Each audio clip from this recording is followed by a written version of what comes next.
Hello, everybody. Welcome to Into the Score. My name is Avishai Darash. As always, your host here for this podcast.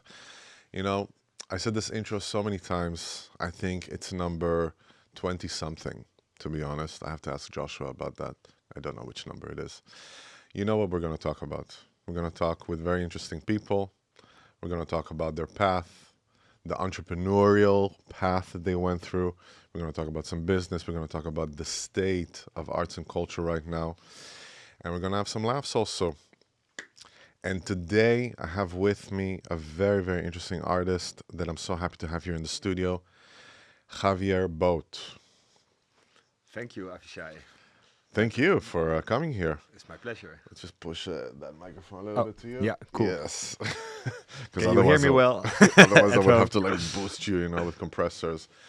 And I'm lazy. Yeah. I'm not, but it's a joke. So, Javier, take me from the beginning. I find what you're doing very interesting, the hybrid aspect of it. I want to know all about you. We have enough time. Tell me from the beginning, what brought you to this point? Well, I think, yes, the beginning is a long time ago. We had a piano at home, so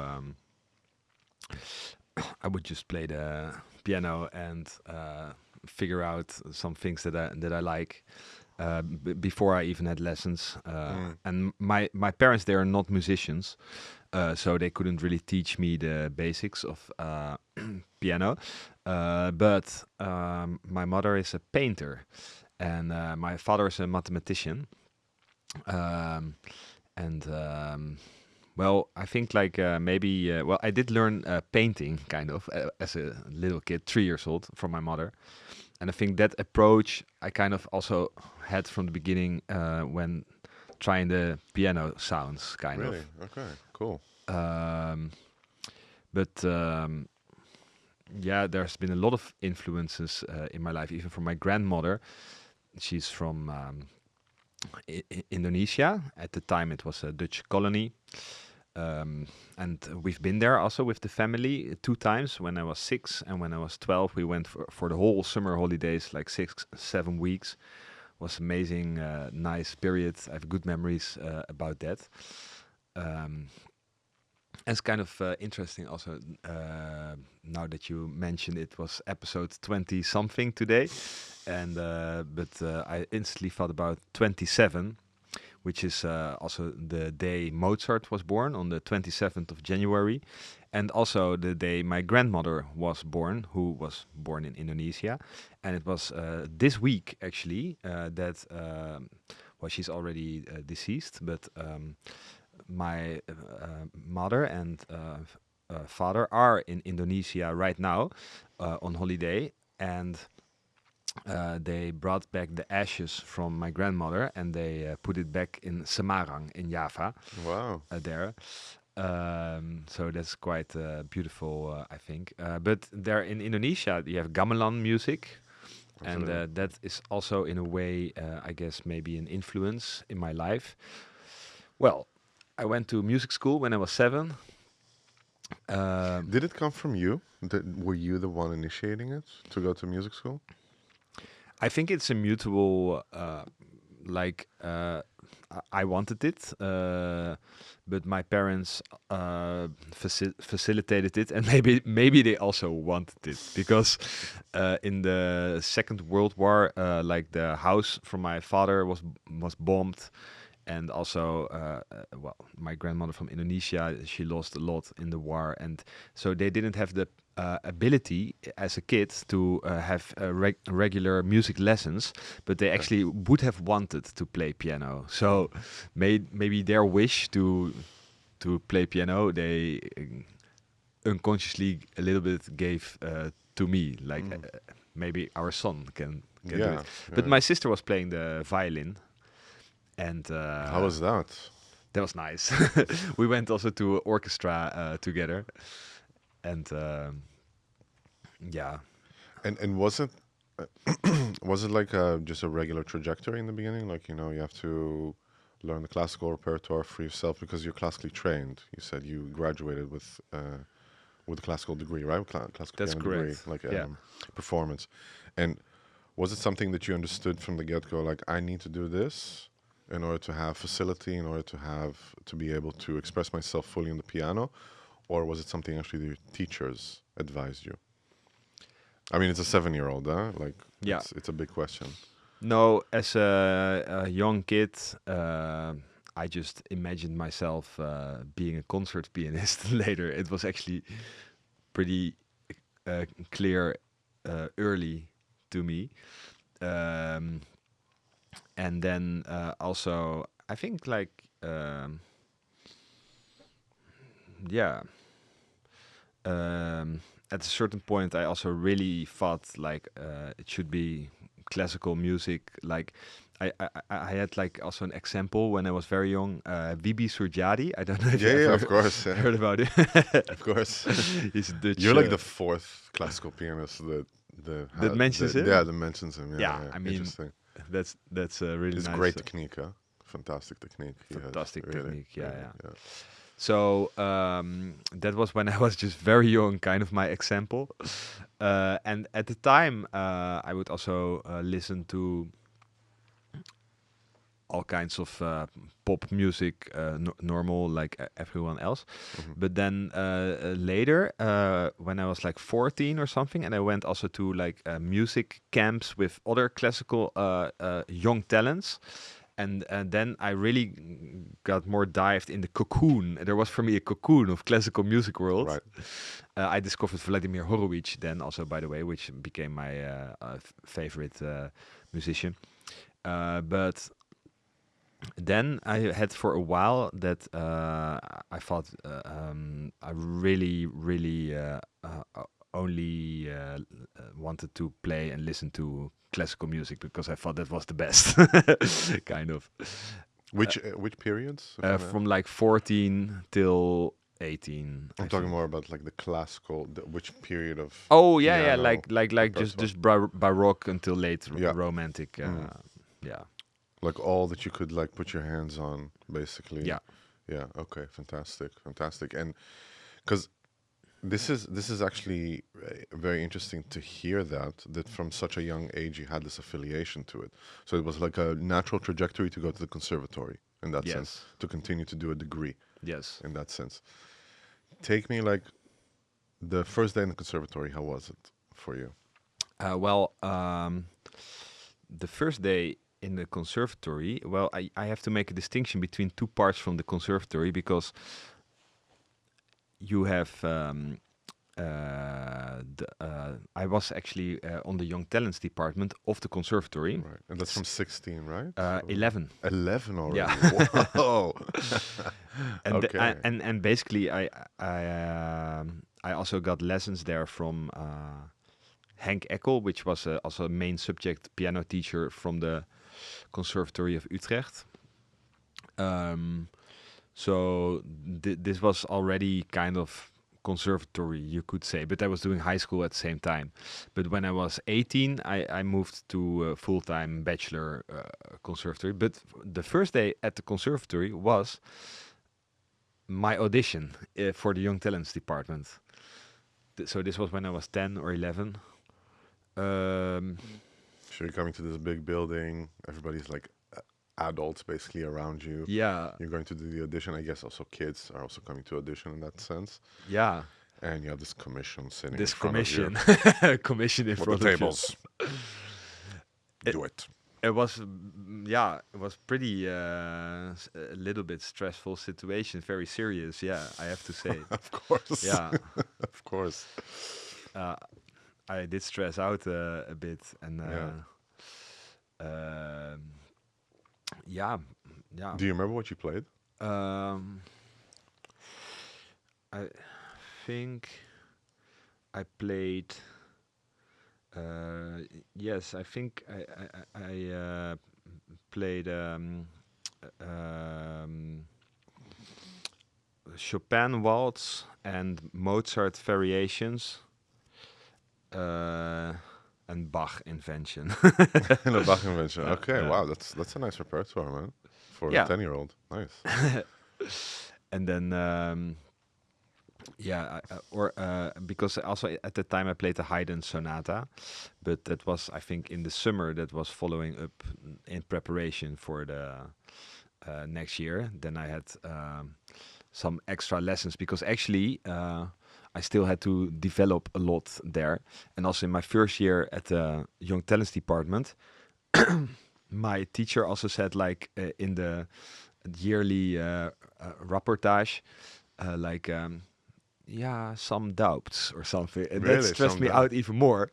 Uh, um, so because, but at the time I was also doing a lot of sports. My father took me every week to ice skating, no, ice hockey, Mm, um, to judo. I did horseback riding.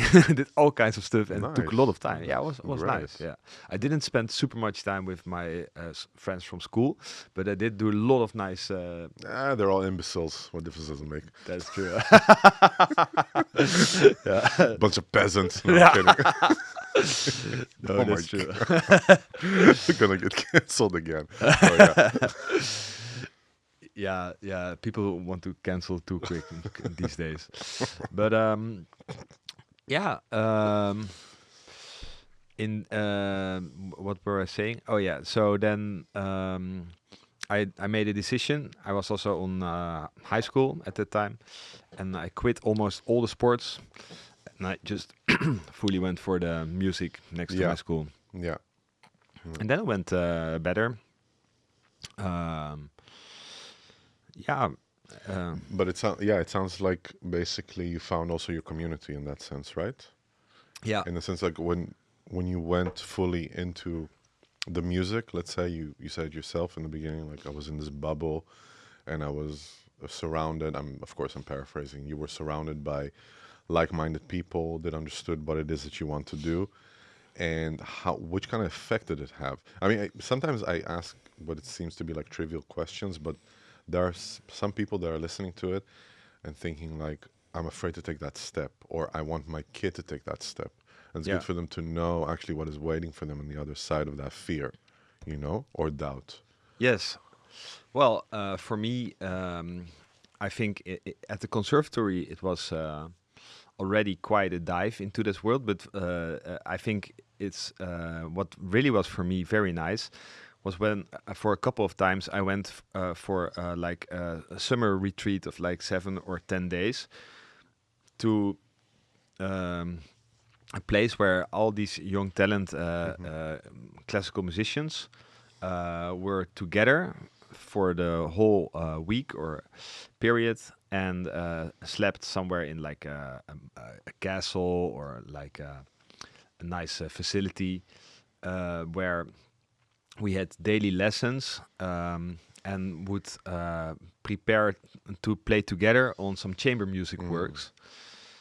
For also the listeners who want to know the specifics, what's chamber music? It's usually like a violin and a cello and piano, for example, together with written out pieces by Beethoven or Mozart, um, and um, yeah. So normally you're just at home in your house and you see them once a week at the conservatory, but then you really spend time a lot together, and you notice that they're also like you, like very fanatic into this music, and they introduce you to all kinds of new recordings and stuff you didn't know Yeah, about classical composers, and you suddenly realize there's so much more to discover, and there are other people really good, and that motivates you to also yeah.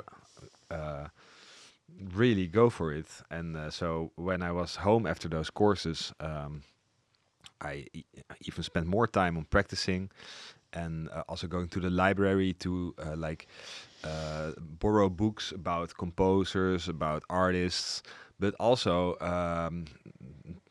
I, every week I went to the library where the CDs are and borrow a couple of classical CDs and then at home put them on my computer and then bring them back and then Basically, you like rip them. You yeah, mean? basically.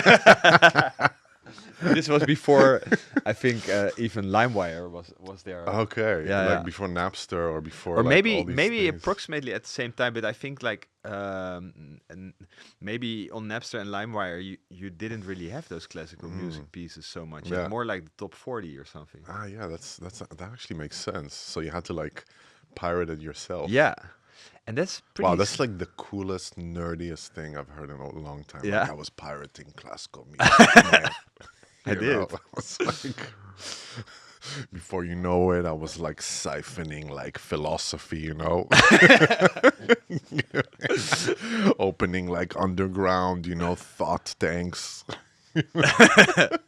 I did open classical music tanks and yeah, I felt it, man. I felt it. put a Awesome. lot of thought to it. But you know, that's what I think it's really important to stress in that sense is that because we're social creatures, when we come in contact with people that are like-minded, similar-minded, that we just push each other forward. You know, if someone is listening to this podcast right now and they feel that they're by themselves in this like passion that they want to develop, or that they have a secret love for something and they don't know where to start, actually to find people that are further would be a great step forward in that sense, because we work in tribes in that sense. You found the classical music tribe, and that brought you further with your skill. It made you practice harder, it made you work harder, it made you research, but it wasn't, correct me if I'm wrong, it wasn't like I have to work and get this. It was done with pleasure, it was done with joy, right? That's true. Yeah. Yeah. So you're getting into, this is a preliminary year, you're finishing all this, and then when you're 18, you're getting into the Utrecht Conservatory? No, the Utrecht Conservatory was like the Young Talents department, Yeah. and then I went to The Hague. The Hague, yeah. okay. The Koninklijk Yeah, Conservatory. Royal Okay. Conservatory. Yeah, Royal Conservatory, yeah. And how was it there? Was it like, did you feel there was just a natural extension of what you had already in Utrecht, or Yes. was it like, okay, this is serious, more like, we're talking like a serious game here? No, yeah, it was more like an extension of what I already did. Maybe a bit more serious somehow. A little bit different vibes in that. It gets more international in that sense because people are coming from outside of the Netherlands also. And I guess in the preliminary, it's not that present, right? That's true for the young kids. Yeah. It's mainly Dutch Exactly. people, and at the conservatory in The Hague. Yeah, very international. But also in Utrecht, there were a lot of international students, but they were already living outside, and they were not like we, the youngsters. Yeah, I think the city, The Hague, is in general a bit more a serious city or something. It's like with the politics are there, and there's not really a university there so much. True. It's a bit different student. I know it from the jazz scene. The jazz scene was very like, it's very bubbling, and you know, you can just be up for days, you know, just doing sessions and going from one session to the other. It's like there is a scene there that is happening, which is cool. Well, Yeah. 100%. I discovered that The jazz when scene, I was right? there. Yeah, That's where the party's at. yeah. Classical musicians like to party. Oh my God, you guys are. Classical musicians are not the wildest in the parties. I mean, in my experience Yes. in Amsterdam, oh, dude, it was In like, Amsterdam, yes, maybe. yeah, Yeah, playing yeah. like, you know, these legatos the whole day and then going to a party, let's get fucked up. It's like the wildest, like every time it was circulating in the jazz scene, like, oh, there's like a classical department party. We were like, oh my God, you know, get your tetanus shot, you know, before. It's like, Well, for me, in The Hague, I felt the jazz musicians were a bit more in the party lifestyle than the classical musicians in The Hague. And also at that time, I had so much classical music in my life already, and at a certain point, I came to see certain recurring patterns, which felt sometimes a little bit to me like dogmas, kind of. in the music itself. Yeah, Mm. and also, for example, I did like an exam one time at the conservatory, and then the teacher from the commission, she asked me, Xavier, what do you think we teach you to be here in this conservatory? Obedient. Well, I said, to become an artist. She said, no, to become a craftsmanship. Great. To to practice craftsmanship. And then she gives you like, here, weld this. Yeah. Just build this table. It's so stupid. That's what I should have replied, maybe. Yeah? Here is this IKEA closet. Build it. Well, I mean, I wanted to become an artist and to have an individual vision on music and do that with my music. But she said, no, we have to be obedient to the great masters and without ego interpret according to the tradition this music. We have to be obedient to the subsidies that we're getting every year. If people are graduating, we can keep feeding the beast. Maybe we have to cut this. No. No, I was like, no. Wow, that's so candid. That's so honest. You know, because now looking at you now and checking your music, it's like, wow, that was probably like the beginning of the transformation that you went through. Maybe. Right? Yeah. But jazz musicians, they had more freedom. And I went very often to like all these jazz cafes, like Le Grenoble, the Kicker. Yeah, the Kicker, yeah. Murphy's Law, the Pavlov. Yeah. Gouden Hoofd. There's also the Gekkigheid, right? That one I don't remember. But there were a lot of jazz cafes, and almost every night in The Hague you could listen to live jazz. And that's where I spent a good deal of my conservatory period. And it's so interesting that it's like this attraction that happens. It's like just before the conversion. You can see it. It's like maybe it's like when you see the refugee, you know, the classical music refugees, they're like coming to the gigs, you know, and they're like putting like a hat on, you know, they're sitting like this, they're just listening, and then slowly they start opening up, and then before you know it, they have a girlfriend, and then they're done. Then they start making electronic music. Hey. Yeah. No, I'm just I was completely sidetracking, but yeah. So you went more to jazz cafes. You started to actually also be a part, like to hang out also with jazz musicians. Yeah, or? I did hang out with jazz musicians, and but I was not necessarily yet playing jazz myself so much. But I think it did influence my classical playing, just seeing the freedom of jazz music. And I did very often. That was kind of at the time custom that when I was at a jazz evening, and then in the intermezzo I would play a classical piece actually in the jazz bar. That's cool. They always let me do that, and that's cool. they really liked it. That's cool. That's awesome. Yeah, because there's it's funny because there is this dichotomy between the jazz and the classical that I felt, at least in my time there. When Amsterdam is different, but it's like this, you know, we do what we do and you do what you do, and it's like rare that they give let's say this, maybe it changed, this I'm talking like almost 15 years ago, but it's rare that it's like they make this synergy when it's like music is music, you know, time is time. It's right. Like you're using harmony, you're using we're all using same instruments. In that sense, the expression is different, so why continuing to actually have separation there, and why not feed each other?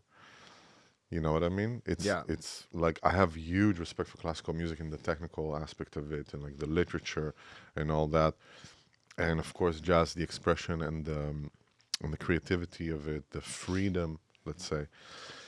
And I think that if we bring both worlds together, they can all profit from this. 100%. Because then what you say, it becomes just dogma. at some point. It's like, this is music, this is not music, Yeah. this is what we do. Yeah. It's like binary way of looking at Yeah. art, which is very problematic in that sense. It's very problematic, and it has something to do with the beast or something that you mentioned, Yeah.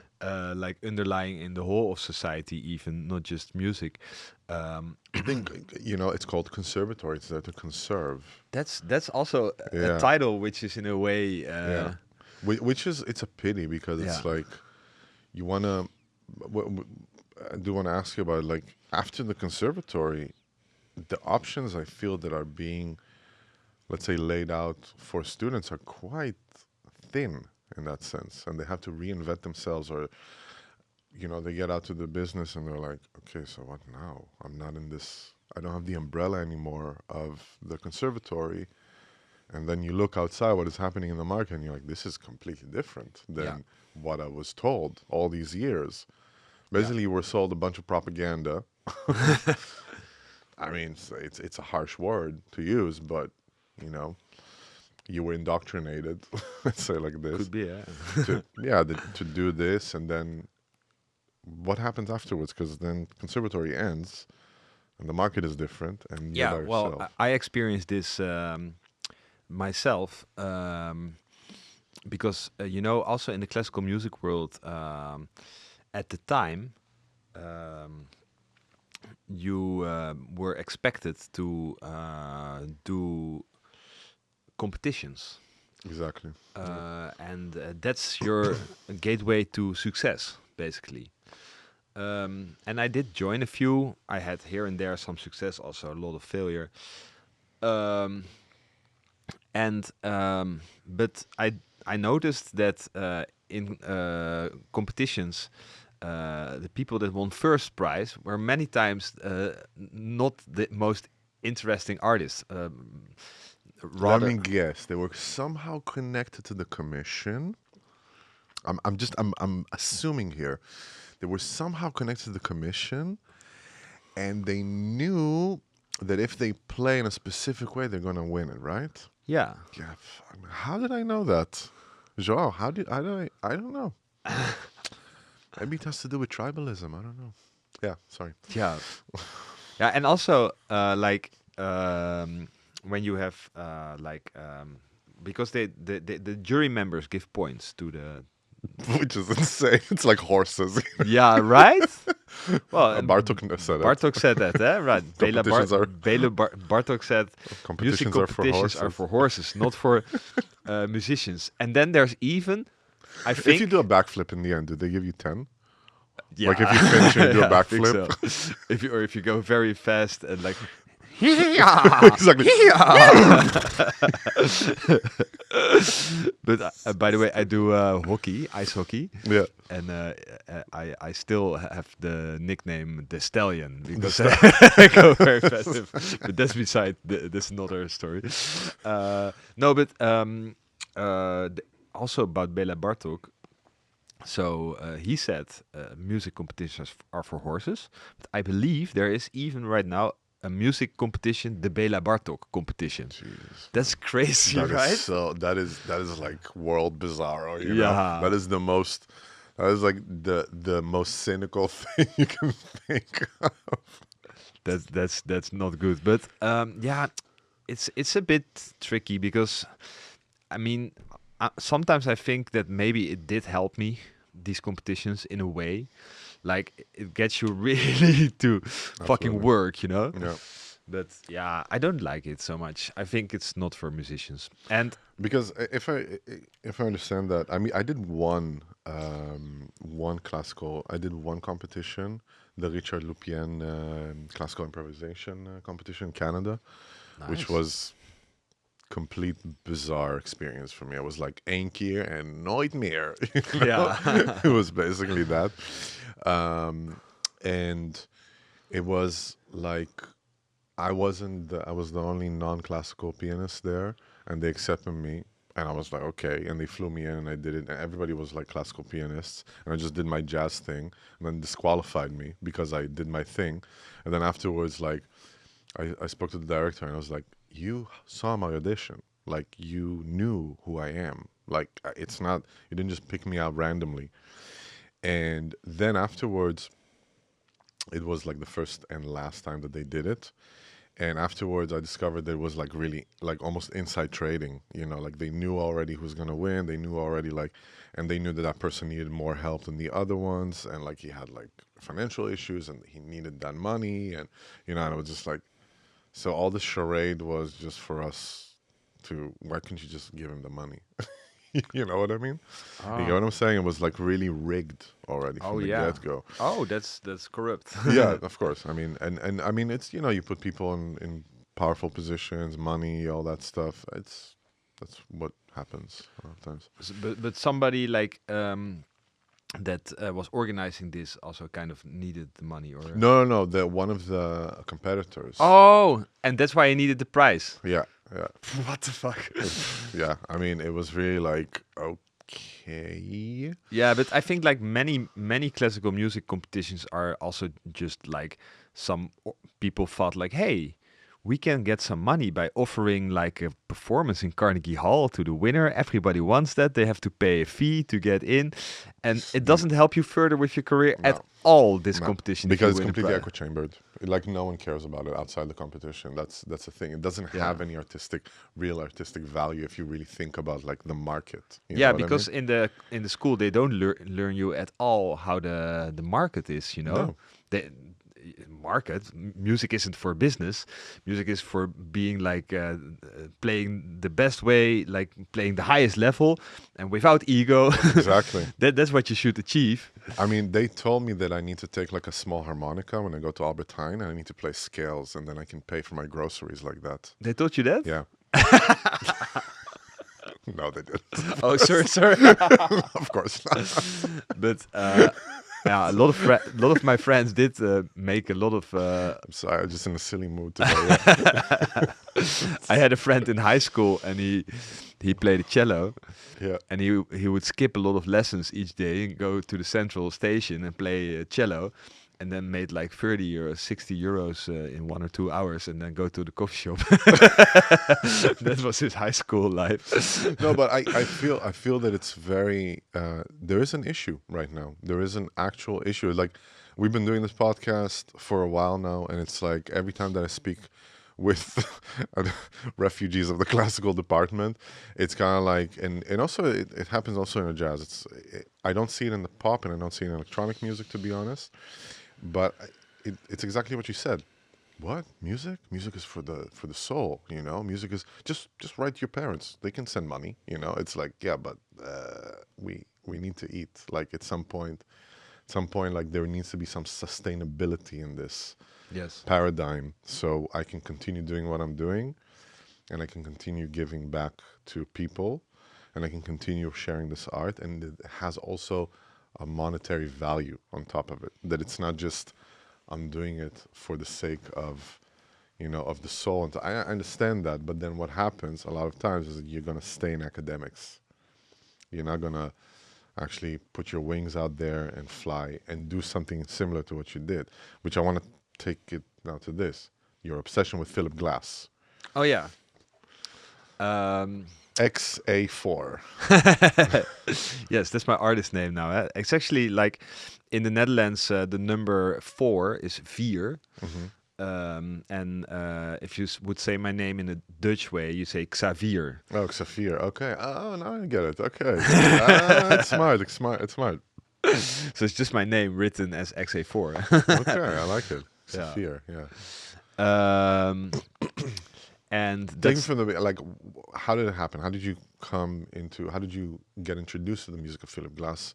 To the point that how did you start building your rig, prepared piano, all that stuff? yes.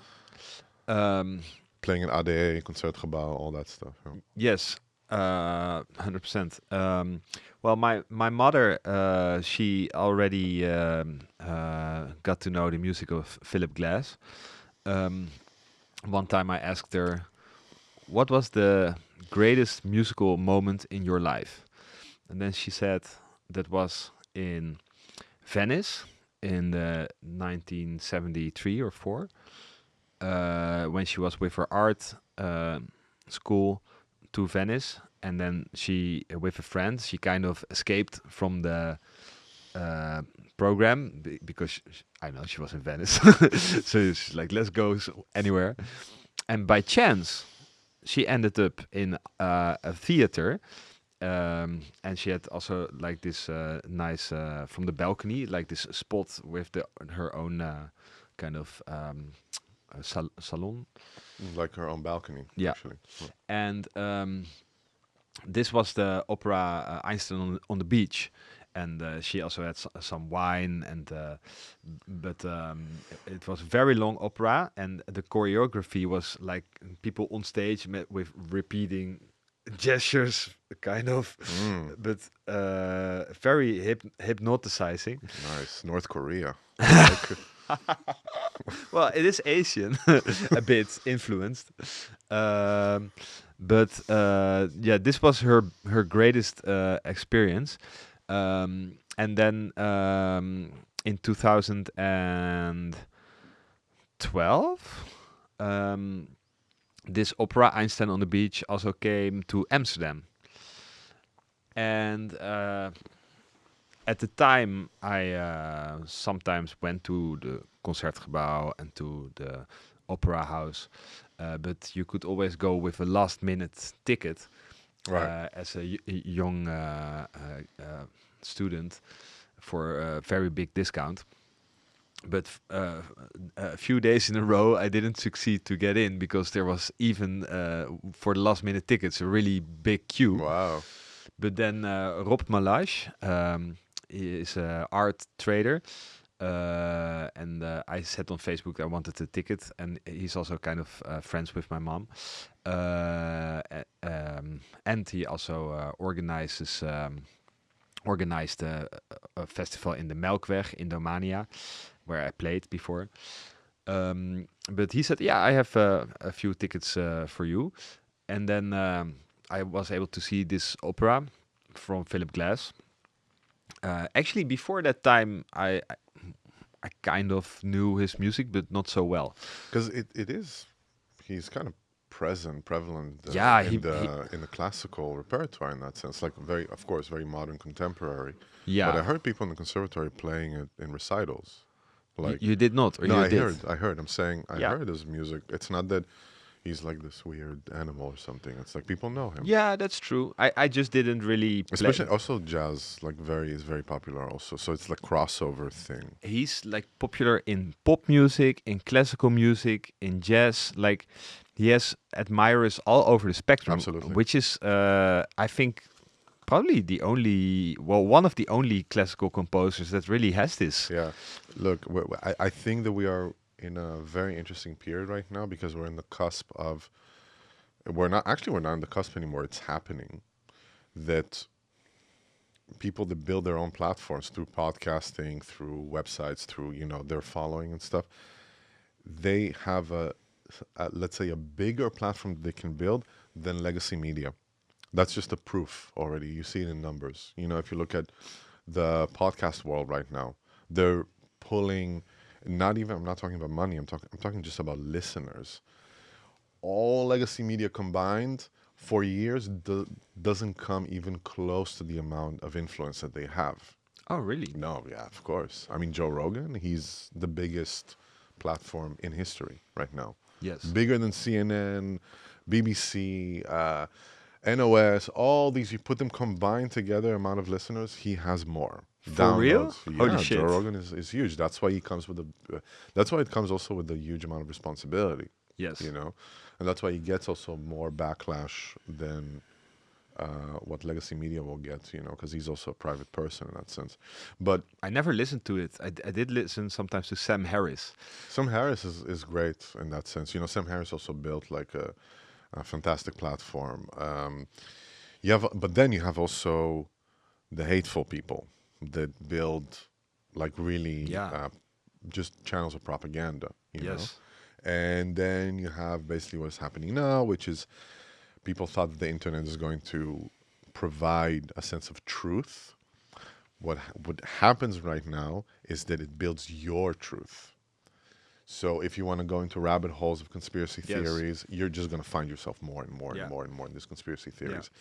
And what the, let's say, traditional media, legacy media, kind of offered this non-biased, neutral perspective on events. And if I take it back to music, it's like if you look at respected reviewers, critics, they're expected to be, people that are highly educated, people that see art constantly, they can compare it to other types of arts that are being executed or performed in the scene or in the city that you're in. But we're humans. We're biased. We're all biased. Like it's impossible to look at it from such a neutral standpoint. Yes, of course. But I guess in like respected newspapers, there should be some kind of journalist ethics code Yeah. like that they follow, and yeah, I don't know exactly how that works, but I think it's probably. Yeah, maybe I should find out how it exactly works, because in these times you have to question everything you see actually.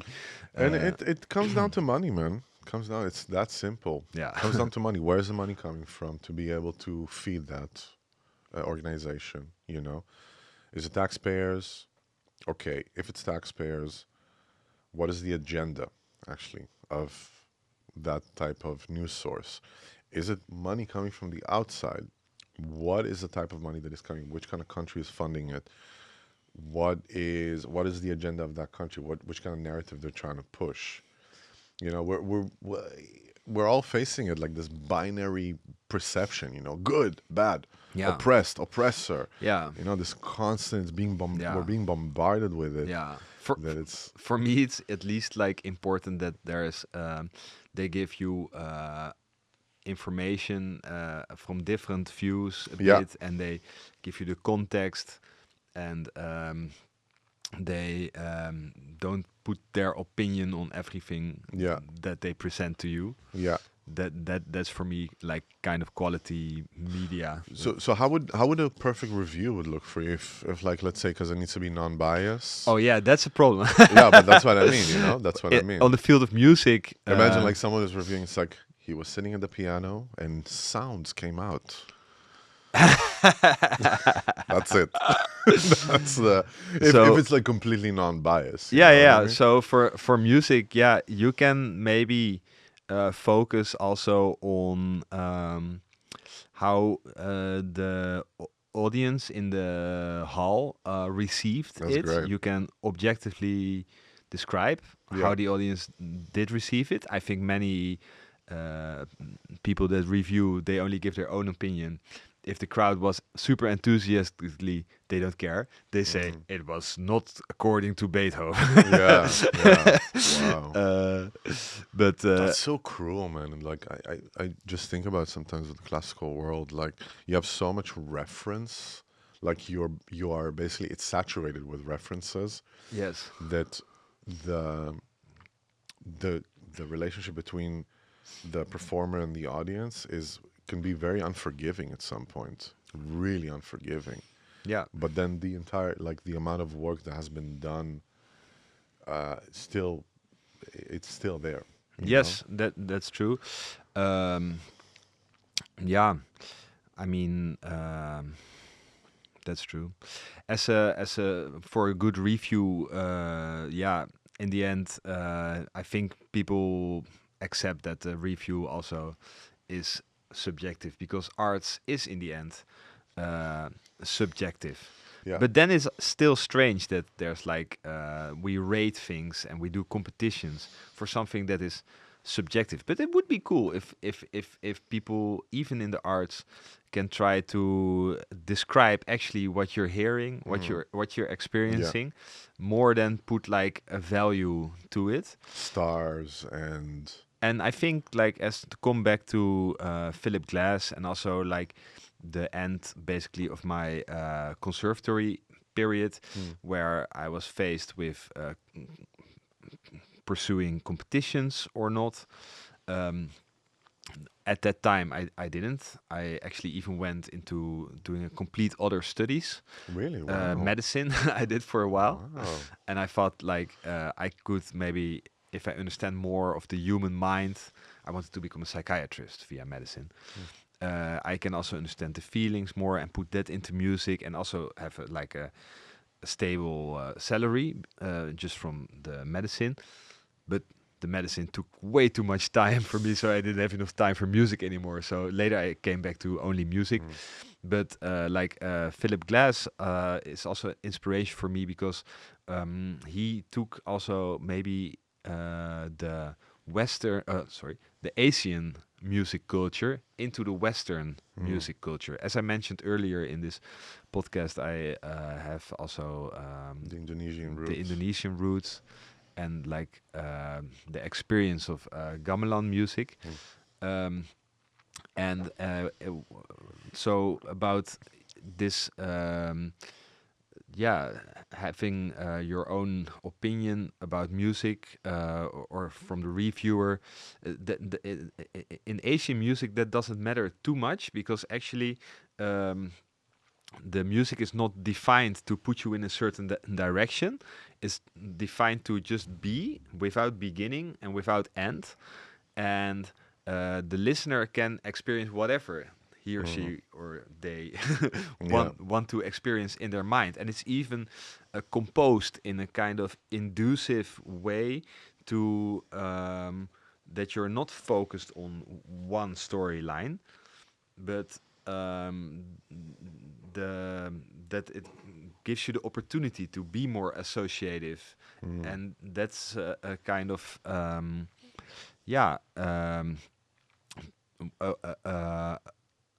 a transformative way for the mind to be evoked by the music, and that's what I think really what I really like about That's great. It's the nice. music of Philip Glass, and also that it's not just like some Asian music brought to the Netherlands, but it's also he uses elements from the Western world. So it's like fusion cooking, you know, like doing aardappelen with sambal. Which is really nice. Yeah, can be really nice if you do it good. Like, Can also give you a stomachache if you don't do it good. So yeah, so you have to be careful. Yeah, exactly.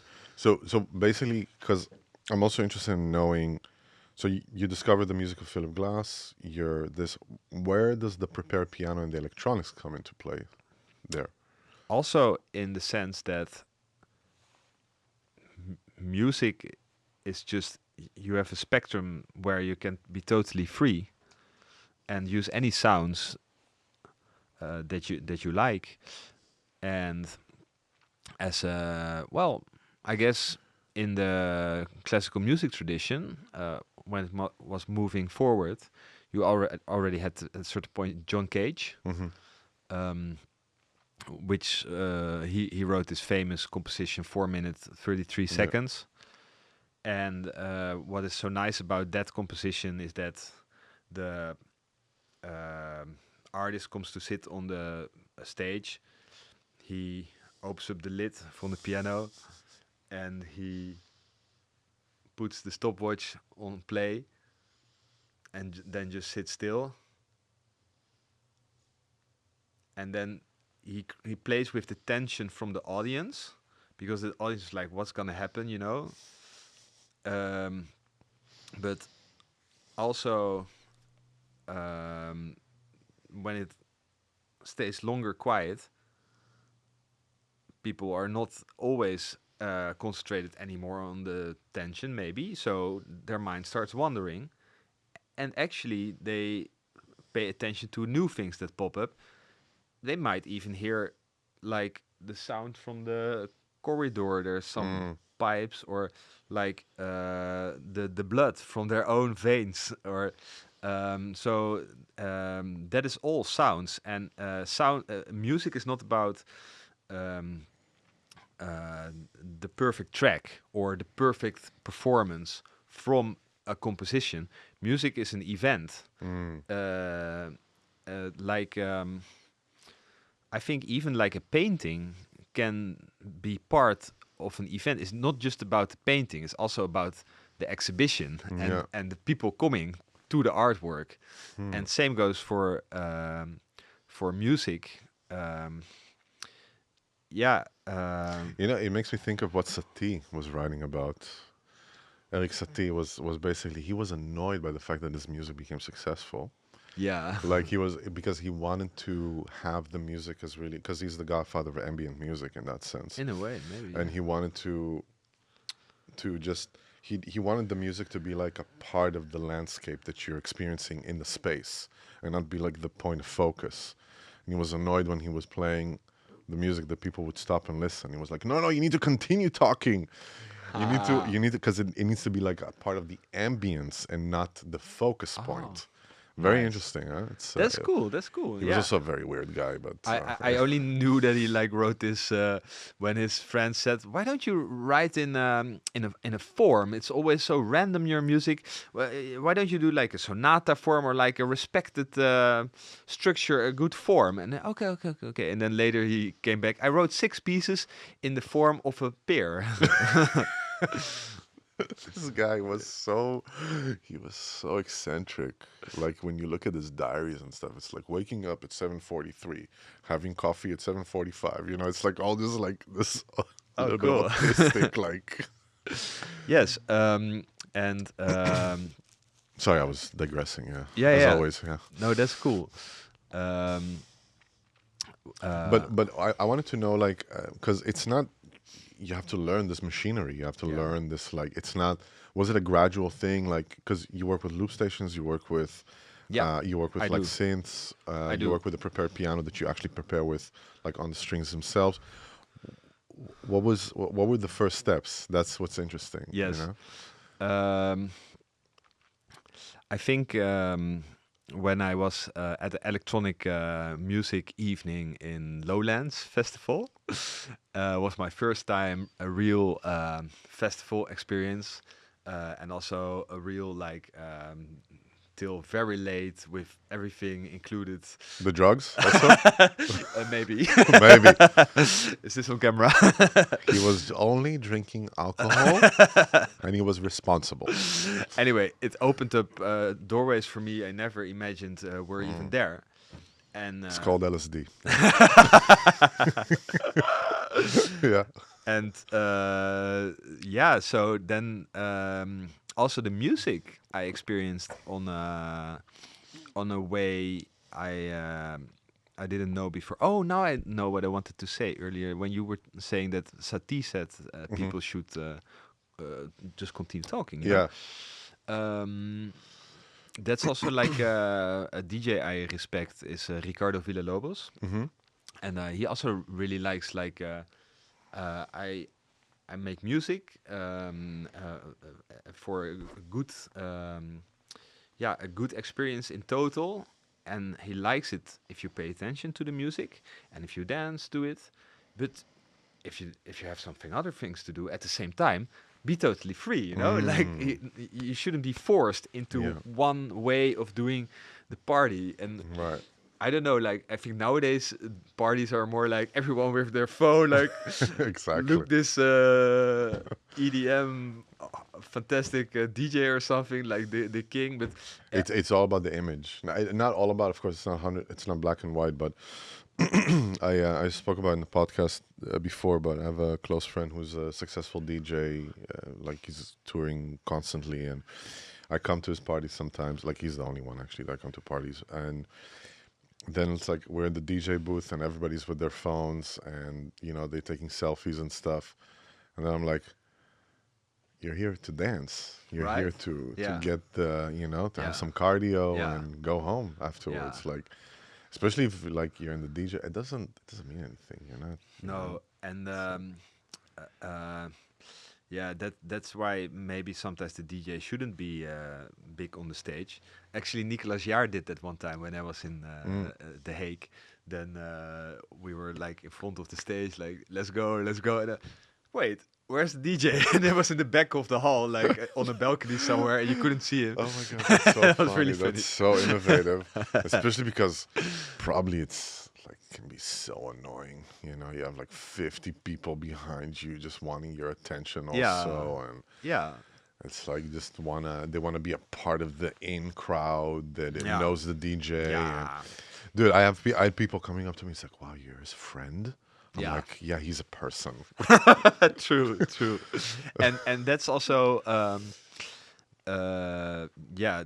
Anyway, about electronic music, Yeah, that was an to experience it live with people that also, I think, at that party right. and later in Club Trouw, where I went a lot, Mm, people didn't do it to be somewhere. Some maybe, but um, like yeah, you move also, and the music and the movement, mm, they align, and you make new connections with people, but also the music is still there and you can pay attention to the music, and it has many different layers which I really mm. like. A lot of freedom in it, like jazz put in it, but also classical music, Yep. and gamelan, and drum computers. Everything comes Yeah. together in these kind of music, and yeah, that's like yeah, I want to somehow do something with my piano. What was the first equipment you got? Well, actually, it was interface. I already had a no, and I actually really, for this I bought my first MacBook also. Mm, MacBook interface and a SM57 nice. microphone. Then I could put the microphone inside the grand pianos, near to the strings, Hmm. next to the soundboard. Connected to my interface and with the computer, and then I just play piano, but with sound effects that I Nice. program in the computer. That's cool. That's cool. And what was it like? Did you have any difficulties making the transition, or was it like a very smooth?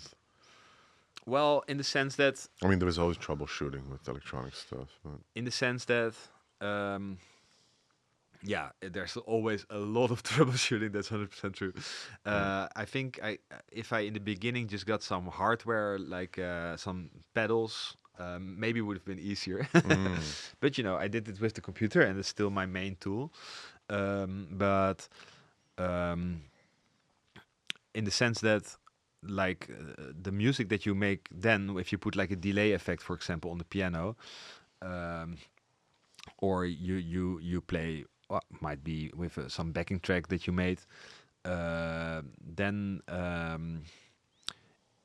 like what I was learned to play written out classical music compositions by Mozart or Beethoven, try to mix those things is mm. pretty hard. If you want to put some digital effects to Mozart, the whole composition get blurry and it doesn't work at all anymore. Yeah, so I have to thin it out, actually. Correct? Actually, true. Yeah, Yeah. you have to thin it out. Or you just make total new music. Yeah, yeah, You leave exactly. behind all those years of practice that you did in the classical Yeah, compositions and just make total new stuff. yeah. That's basically what I have started to do. Mm. And And did you meet Philip Glass also yeah, personally? yeah, I did. How was that meeting? Well, Because you're signed for in his label, yeah, right? I did. So yeah, Yeah. yeah. Well, the first time that I met him, I actually didn't realize he's so world famous and Mm. well known. You were like Uh, ordering coffee from him or something. He was a barista. no, he was backstage in the Melkweg, and I was helping out with this event, so I was there by chance as Mm. well. So I just walked to him. Hey, you're Philip Glass, right? I listened to some of your music, and it was really amazing. And he was very, oh, that's so kind of you, and like a normal, very friendly chat, and not at all like some celebrity. Like, hey, what are you? Don't make eye contact. But yeah. Um, Has a handler and everything. yeah, Right? but also I think yeah, he's also just like this. He's a human being. You are a human being, um, and you can really sense that he treats you like any other person. Right. Um, yeah, and a couple of times later that I've met him, we also just talked about music, and about yeah, he's really fond of his own music also. I think like he doesn't mind if you listen to all kinds of other music. He says go for it, but he does appreciate if you play his music. So Ah, when I yeah, played his okay, piece okay. one time and in a performance, he said you should do that more often. That's Yeah. funny. You played it clean, like without any, without equipment, no electronic, just piano. That's No, it. no, no. This was actually with some other musicians also. Ah, Like, okay, with yeah, it was some other. Okay, a small ensemble. Yeah, okay, okay, cool, cool. Yeah, I mean, it's interesting because I think he drove a cab for 7 years in New York that's true. when there was no work, and I think that attributes a lot to the sense of humility to understand, like, oh, you can have, you can be world famous and you can be, canonized with what you're doing, but you can also drive a cab to Yeah, be able to pay the bills. yeah. I think that's You know, beautiful. Yeah. yeah, it's really it humbles anyone. You know, He also did the work as a plumber. really, Yeah, wow, and he was also working as didn't know. assistant to artists that did big sculpture kind of works, like Richard Serra. Mm, no, You should check him out. He has Richard Serra. he died not so long ago. He has like in the Voorlinden Museum a very big sculpture that's like metal and like kind of white. You can walk through it, and it's like a maze kind of Mm, inside. It's really wow. nice. Yeah, you should check it out. Did you have a period in your life? How old are you, if I may ask? 35. 35. Did you have a period in your life that was also like you didn't know if this is gonna if it's gonna work or not, and you were really questioning it? I mean, you Um, told about your hiatus with the medicine, yeah. and was it a result of that, or was Yes. Anyway, I didn't. give me some details, give me some drama, Okay. Okay. Okay. give me some hardship. Well, there was a time where I thought that I I didn't see myself in a career with music because a career with music means that that's how you're making your money Yeah. and that's what you do. But the only thing I really could do was play classical music. The jazz music I really loved, but I didn't train all these years in jazz music, and I know the level that I saw in The Hague, and I didn't see myself achieving that jazz level also anytime soon. Um, and um, yeah, so I thought I should make my money some way else. This was the time I started to do medicine. And if you want some hardship, also Always. a few years later, I yeah, because I came in Amsterdam and I studied there medicine, but the studies were also not really. I wasn't used anymore to just normal academic Absolutely. doing books, and so that didn't go so well either. And well, I did have very good times. I had high peaks, but I had also very low Yeah. moments. And I at a certain point, also two of my friends in 1 year they committed suicide, Wow. like in a few months after each other. Musicians. Well, one of them, his goal was to also become a musician. Uh, Shit. and the other, well, was very young. He was 17 years old, but I used to babysit him. Oh. Yeah, Wow. so that even felt really bad. Like, did I Oh. fail as a babysitter? Yeah. But yeah, and then also in this time later in the year, I had a moment like, okay, I'm also gonna kill myself. Mm. Yeah. Um, but I didn't do it. But Yeah. I did went through some Mhm. good therapy for intensive therapy for a while then, Yeah. and yeah, I'm So still here. Mozart. So Mozart. No, I'm kidding. Yeah, It's just- I survived the 27 club. it's a type of like transitions.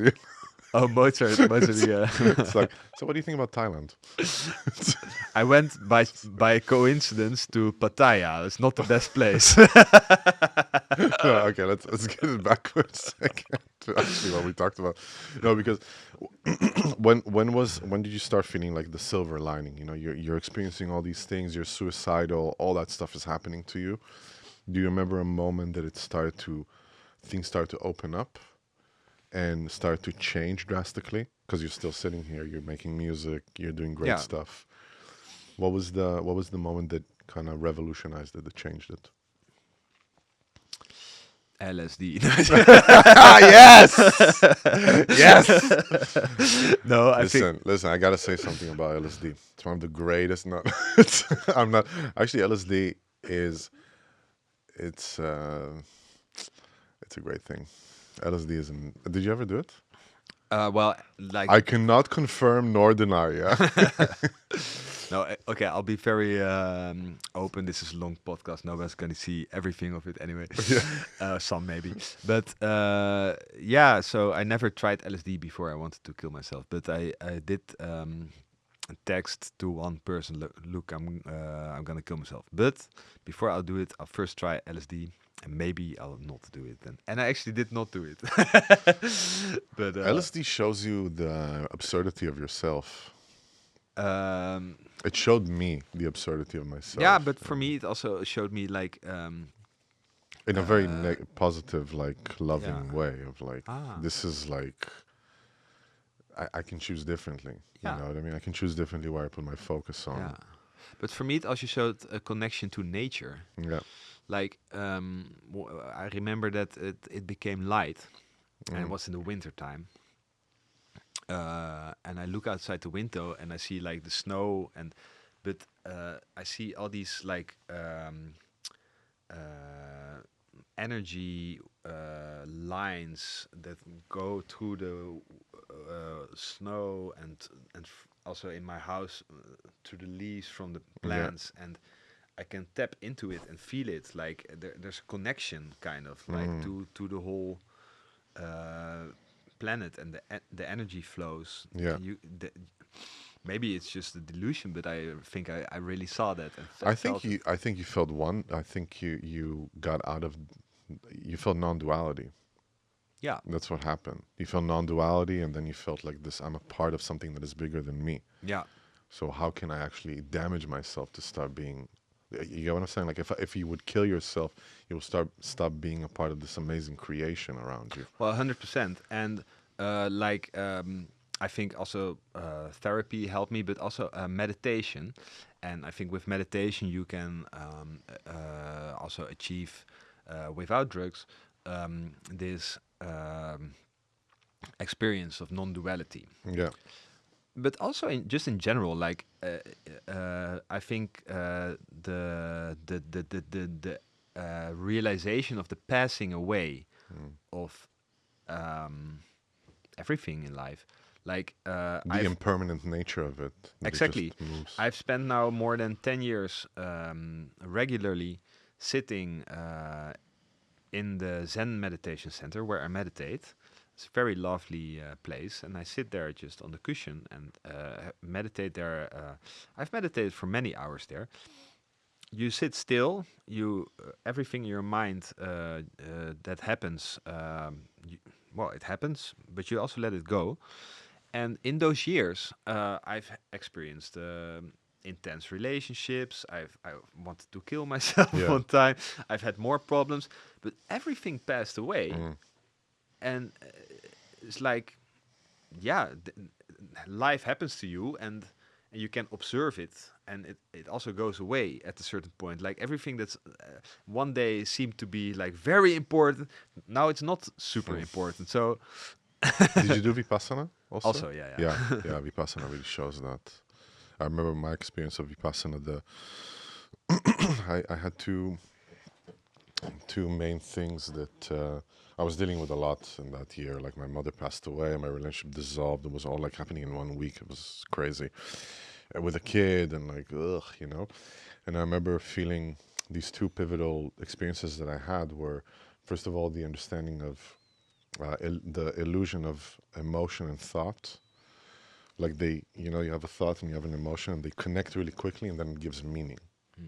For instance, I tell you something, and then you think about it, you feel something, but it happens so fast that we think that this is real, this is tangible, when it's actually just two of these raw factors that are coming into play, into contact, and we give it meaning. It doesn't mean that it's really meaningful.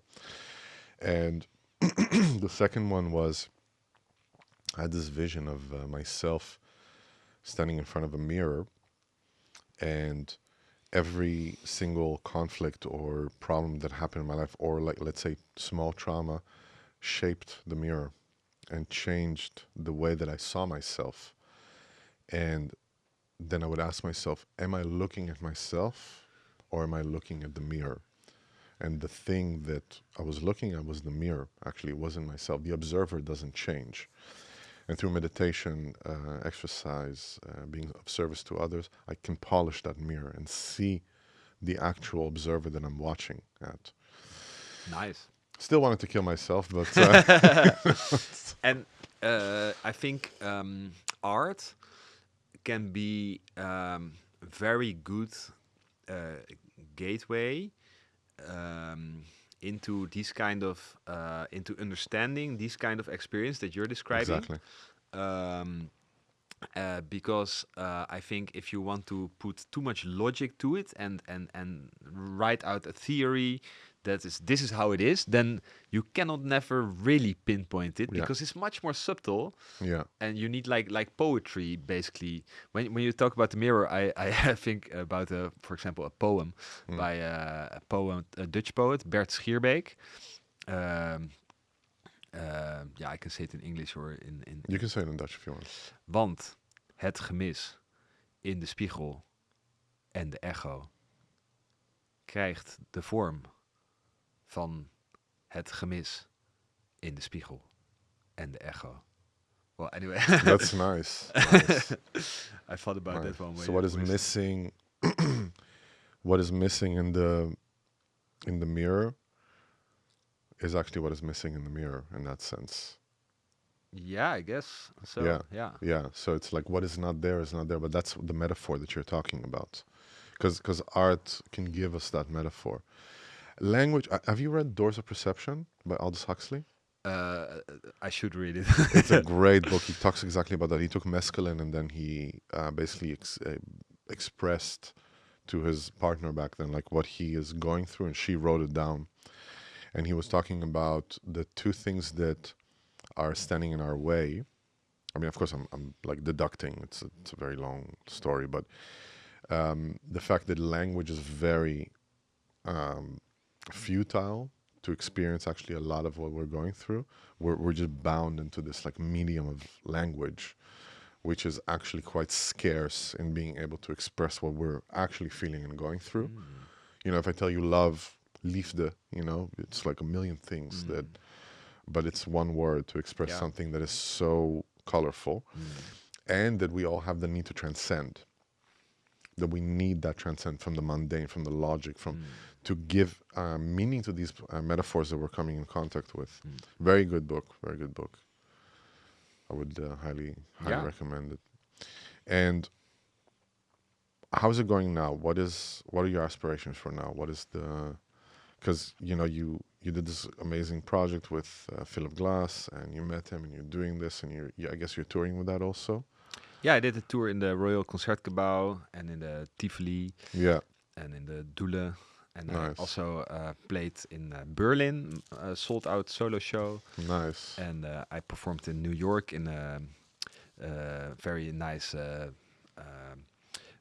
Manhattan mansion. And I played in Venice also. Nice. So I had some nice gigs with that. And now this year I have my own series in the Adam Tower up in the 18th floor. I invite 4 artists for this series. I will play myself on those concerts, and then each time a different artist from kind of different genre comes to do also a part of the show, and we play a bit together. Nice. First one is the 7th of June with Leah Rai, and I think she sings really wonderful. And then also I play with Robin Scherpe, a classical guitarist who signed with Deutsche Grammophon, and I play with Kwanzaa. He's very versatile jazz influenced, but also a bit soul. Electric guitarist and electronic producer, and he's also signed a publishing deal with Universal. So big shots, I guess. And Jaro, that's a friend of me with whom I also produced a few tracks together, also on the label of Glass. So that's for this coming months for concerts, my focus. But I'm working at the moment on a new album. Actually, I have 2 new albums I'm working on, and this is getting pretty nice. But one of them, I really want to explore also my connection to Indonesia in that sense. And I already made a couple of tracks for that album. And I think you can really hear that that ongoing kind of um, how do you call that, like atmosphere that has gamelan music. And I use a looper a little bit and some prepared piano effects that really look a bit like gamelan, and also the scales. But I also want to go to Indonesia, and luckily I got a bit of subsidy to go there and to explore the music there more. So I'll go this summer for 6 weeks. Is it like a stipendium or like a development? No, it's from the government. Actually, is called collective recognition. Molux and Indo Netherlands, something like that. Okay, cool, nice. Yeah. So when I come back, I will finish that album. So I just have a new music studio. I built it last year with a friend of me. Nice. Here in Amsterdam? Here in Amsterdam, yeah. Where? You should visit sometime. Yeah, of course, man.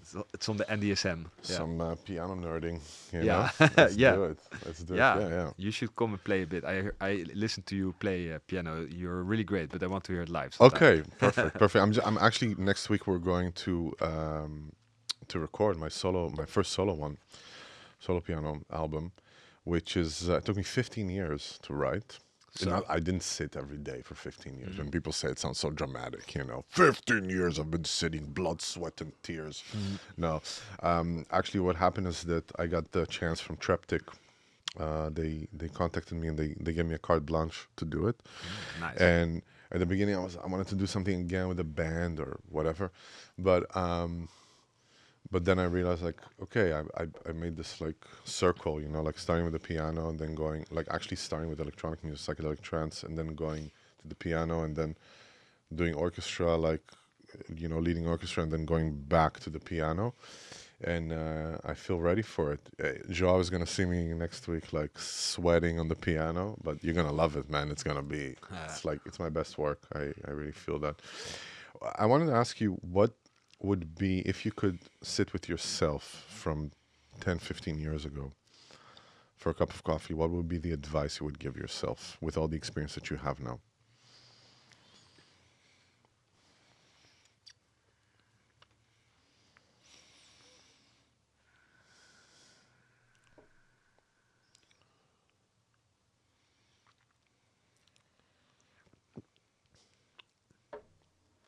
I would probably say like do LSD earlier. I would probably say maybe like well, the problem with giving advice is that I was thinking about that, like if I had a kid, for example,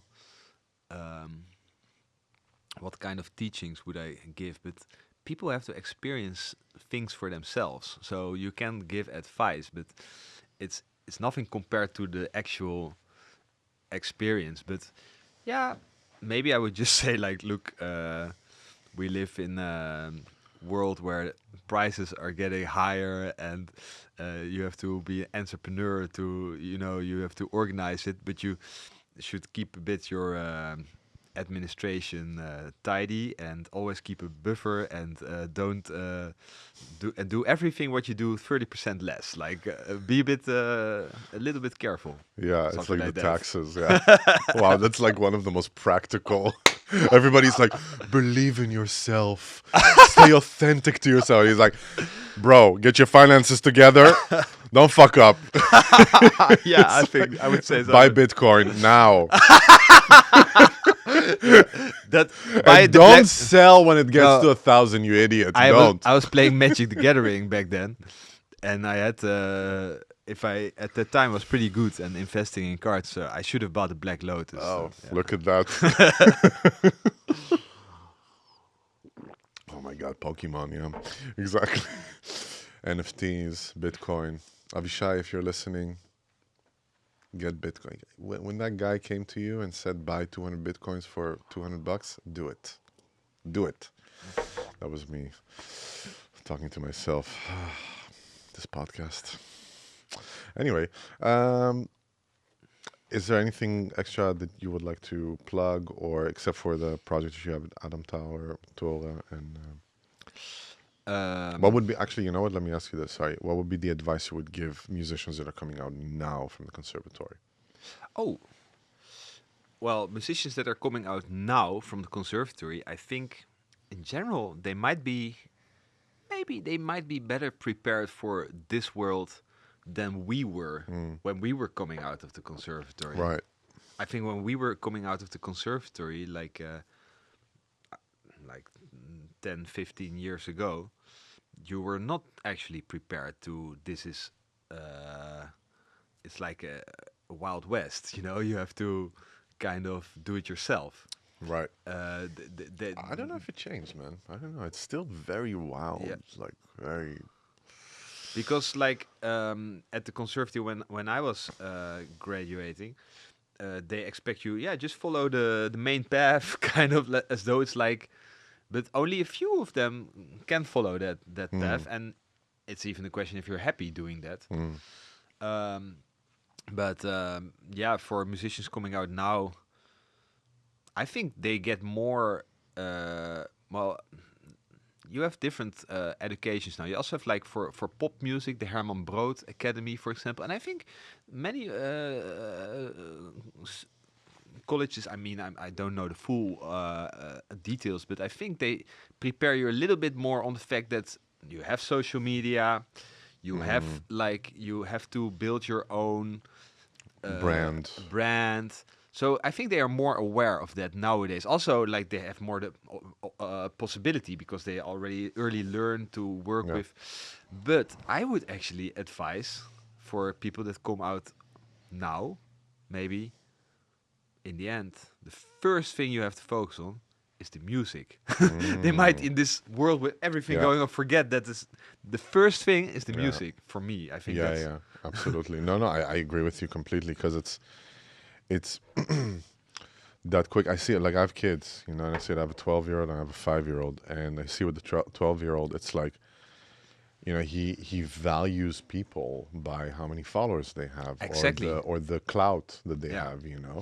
It's funny because I had 100 listeners like a couple of years ago, and I have tens of thousands, and it's like, oh, so you're like a good one, and I'm like, this doesn't mean like it gets. The music is still the same. It gets spread to more people because I understood how to work the algorithm. The music didn't change. You know what I mean? I didn't change in that sense. Just the spread and the reach, and nothing beats the craft. Nothing beats the talent and the craft, and that happens not on social media. That happens in closed doors, and that happens through research, what you said, your experiences, going and coming in contact with people that are like-minded and sitting with them and having these echo chambers that are feeding interest and feeding research and feeding curiosity, and they see influencers and they see the amount of clout that they're getting, and that puts a price tag or like a value tag on them. They see they can make money out of it, and they get like really spread out, like they get flustered really quickly. Yeah. And we're still, I mean, the revolution of social media is a bleep in comparison to human development, if you think about it. Like the old centuries and centuries of people practicing, people working extremely hard to have high level craft and music and all that stuff. It will not replace it. It will just enhance it if it's done properly. That's just my opinion. Or decrease. Yeah, or devalue it. Because now we have to kind of shine in 30 seconds. Yeah. Oh man. That's the thing. Like, for instance, I see it with this podcast here is that we upload a lot and it gets like a traction. People come and check it out because we just need to feed the constant thing. We need to feed it. Because if we don't feed it, it gets like it trickles down, you know, the numbers, and it's a number game. And I can only imagine. So that's a little bit of the flip side of it. You know, they're leaving conservatory and they're like, okay, I have 500 followers and no album. How do I do that? Work on that album, build it slowly, and be consistent. That's, I think, what's really. I mean, and then market it good. Exactly, market it good. Yeah, man. Thank you so much for joining to this podcast. I had a good laugh. It was a great conversation. You never asked about my worst performance. Oh, yes, you're right. You want to tell about your worst performance? Well, okay. Yeah, tell it. Sorry. It's a free. It's not my worst performance. It's a just free a performance. Form, yeah, you're right. I think it's funny to talk about. It was not so long ago, actually. I went to a festival. I was playing there. But last minute, I brought a friend of me to the concert. And really on the day itself, he said like, "Hey, are you bringing anyone to the concert?" What, to do the concert with you on stage? Yeah. No, like he knows the program, or okay, we play together. Okay. I thought it was just random. You know, like, okay. And but I said, well, would you want to join? I said, yeah, I would. I'll think about it. And then I thought about it. And said, let's do it. And so he came because a part of the program was improvisation anyway. Okay. But I had a plan. I had like the plan that I had with my in-ear. I had a click track, and then I would start like a loop with the piano. So I recorded with the microphones the piano looping, and then at certain point I had also a drum machine. Then I would fade in the drum machine, and then that's kind of then I see what unfolds. But my friend said, "Why don't I start on the bass, and then oh no, you start with the drum computer." Yeah, he said, "Why don't you start with the drum computer? Then I come in with the bass, and then you do the loop with the piano." And I was like, "Yeah, that's a super good idea. Let's do that." But we never really did this. And then I started in the drum computer. He came in with his bass, and I wanted to start in the loop. But with the click track, it was on the other side of the beat, kind of because I play like with a and it was like on a third or something, but the beat was like designed for four, but the click track was exactly on the other moment, and I really had so much difficulty to putting it together, and it became very weird, everything. And then at certain point I just faded it kind of all out, because then I thought like at least then I can find back the downbeat again. But then I don't know what happened to the drum computer, but the drum computer didn't seem to work anymore. Maybe because in this chaos I missed out on something, And so that was just bass and piano.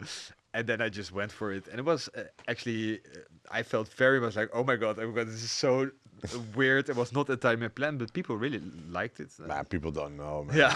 People don't know. I mean, it's as long as it's like things are together, people don't know. It's like, we think the people here are mistakes. They don't. Yeah. But yeah, it was an interesting performance, at least. But Nice. next time I would make sure it's correct with the click track. But what about putting the click track just on one? tup, tup, Yeah, tup. yeah, but the drum, like the drum pattern, was also designed Designed for that. for Yeah. kind of a heavy part in the beginning, Mm. downbeats. Yeah, yeah. The two drum patterns just so much did not align that it was also. I tried to put it together, but Did you hear a recording of that? Because no. that's interesting. Yeah. Because it's really a thing of perspective. Yeah, Because could be that if you listen back to Yeah, I'm it, gonna you'll listen be back like, to it. "Wow, this was brilliant, actually." yeah, yeah. It was 'Cause- just not so long ago. I'm gonna listen back. Yeah, to it. yeah, I would listen because I remember we played like in a venue with a quartet, and I felt like everything was just terrible. Yeah. Like and then I listened, I was like, "Wow, this was genius." That also can happen. Yeah, I it's was true. like, "Wow, how did this Yeah. happen?" Even like it was just. So it's always that perspective because we're so caught up in like in the details of our expectations, and then you just get colored with like. I'm sure that it was good. I'm sure that if you listen back to it, you're like, oh, I wouldn't think about it like this. I'm gonna do it. I'll let you know. Yeah, let me know. Let me know. I'm so curious. I want to check also in June. I will come and check it. It was really, really interesting. Nice. Awesome, man. Thank you so much for doing it. Thank you for joining to this podcast. Everybody, thank you for listening. Thank you for joining. Thank you for laughing with us and doing everything. You know how it goes. Like, subscribe, follow us. We have 5 posts a day that we're putting out. It's a lot, but it's because we love you all and because we also want to, be famous. So thank you so much for joining us, and we're going to see you at the gig.